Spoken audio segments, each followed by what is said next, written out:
ನಾನ್ ನಿಮ್ ಟಿವಿಗಳಲ್ಲಿ ನೋಡಿದ್ದೇನು ಅಂದ್ರೆ ದೇಶದ ಬಗ್ಗೆ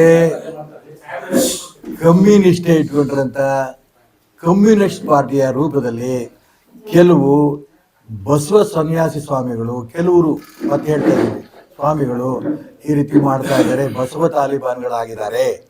ಅವ್ರು ಯಾವ್ದ ಸಾಮೂಹಿಕವಾಗಿ ಹೇಳಿಲ್ಲ. ಕೆಲವು ವ್ಯಕ್ತಿಗಳು, ಉದಾಹರಣೆಗೆ ದೇವರು ತಗೊಂಡು ಮೂಲೆಗೆಸಿರಿ, ಮಾಂಸ ತಿನ್ರಿ, ಅದೇ ರೀತಿ ದಾರು ಕುಡೀರಿ, ಈ ರೀತಿ ಹೇಳ್ತಾ ಇರಂತ ಆ ಬಸವ ತಾಲಿಬಾನ್ಗಳು ಅಂತ ಅವ್ರಿಗೆ ಕರೆದ್ಬೇಡ.